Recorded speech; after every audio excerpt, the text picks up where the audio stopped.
अस्सलाम वालेकुम and welcome. इस ट्यूटोरियल के अंदर हमने डू वाइल रेपिटेशन स्टेटमेंट को यूज़ करना है। डू वाइल रेपिटेशन स्टेटमेंट क्या होता है और वाइल रेपिटेशन स्टेटमेंट से ये किस तरह से मुख्तलिफ है, तो अभी हम इसको जो है एक प्रैक्टिकल एग्जांपल से एक्सप्लेन करते हैं और अंडरस्टैंड करने की कोशिश करते हैं। And if you are new to this channel so please consider subscribing to this channel and press that icon bell so that you may stay updated for the new videos. So without further ado let's start. First of all हम ये discuss कर चुके हैं कि हमने किसी भी loop को यूज़ करने के लिए दो तीन बेसिक चीज़ों की रिक्वायरमेंट होती है। उनमें से फ़र्स्ट ऑफ ऑल हमें एक काउंटर वेरिएबल रिक्वायर्ड होता है, उसके बाद हमें उसकी कोई ना कोई इनिशियल वैल्यू रिक्वायर्ड होती है। उसके बाद हमने क्या करना होता है कि लूप को सेट करना होता है, लूप के अंदर कंडीशन लगानी होती है और लास्ट में हमने जो हमारा काउंटर वेरिएबल होता है उसको इंक्रीमेंट या डिक्रीमेंट देना होता है। मींस दैट कि ये वैल्यू इंक्रीज़ हो रही होगी या डिक्रीज़ हो रही होगी।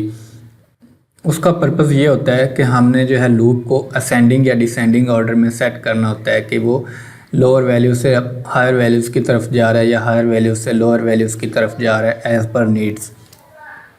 फर्स्ट ऑफ ऑल हमें क्या करना है कि काउंटर वेरिएबल को लेना है। इंटीजर टाइप का हम एक काउंटर वेरिएबल लेते हैं और उसको इनिशियलाइज कर देते हैं 1 से। दिस इज द इनिशियलाइजेशन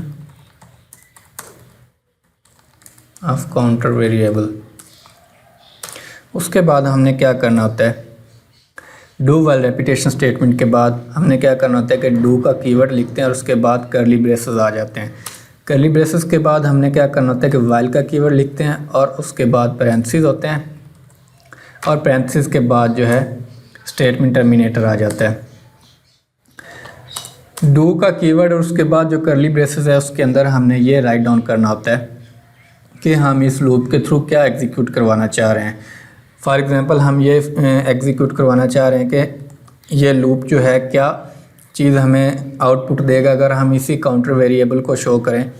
तो उसके लिए हम क्या करते हैं, काउंटर वेरिएबल और उसके बाद नेक्स्ट लाइन, और उसके बाद हमने क्या करना होता है, डू के कोड ब्लॉक के अंदर जो हमारी रिक्वायरमेंट है ये जो हमने एग्जीक्यूट करवाना होता है, उसके बाद उसको राइट डाउन करने के बाद लास्ट में हमने अपना इंक्रीमेंट या डिक्रीमेंट ऑपरेटर मेंशन करना होता है।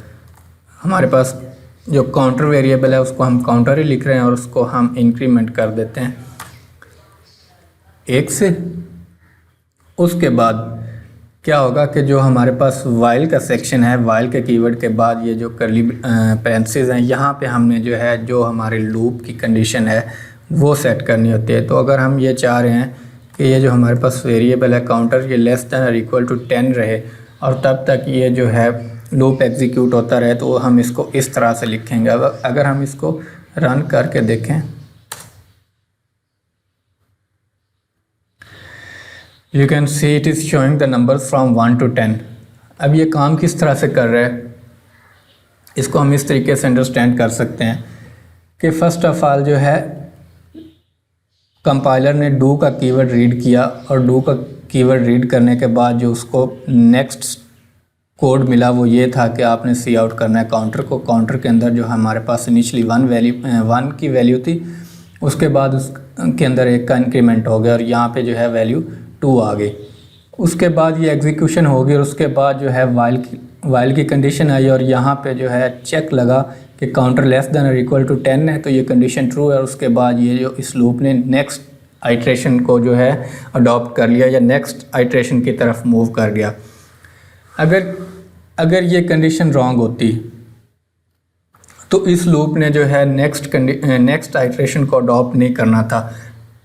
किस तरह नहीं करना था कि हमने एक रॉन्ग कंडीशन लगा दी, काउंटर इज़ ग्रेटर देन 10। हमारे पास काउंटर की वैल्यू 1 है, कंडीशन में हमने ये लिख दिया कि counter is greater than 10 means that ये कंडीशन रॉन्ग है। तो अभी ये किस तरह एग्जीक्यूट होगा, you can see the output is only 1 means that the initial value of the counter variable जो हमने उसके अंदर इनिशियली जो वैल्यू दी थी वही उसने हमें आउटपुट दी है।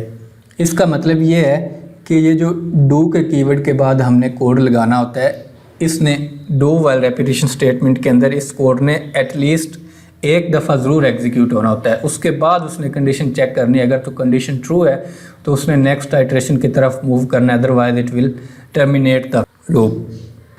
आपको जो है अगर इसकी अंडरस्टैंडिंग, इसको अगर हम कंपेयर करना चाहें वाइल रेपिटेशन स्टेटमेंट के साथ, वाइल रेपिटेशन स्टेटमेंट के अंदर हम ये करते होते थे कि लेट्स सपोज यहाँ पे जो है,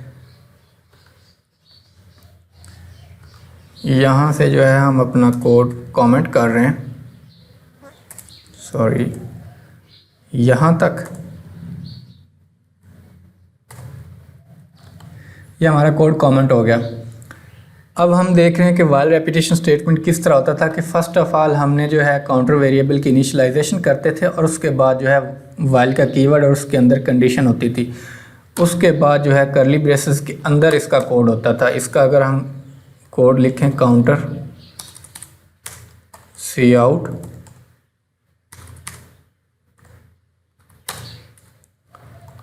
काउंटर हैंडल और उसके बाद जो है इसका इंक्रीमेंट। वाइल रेपिटेशन स्टेटमेंट हमारे पास कुछ इस तरह से काम करती है।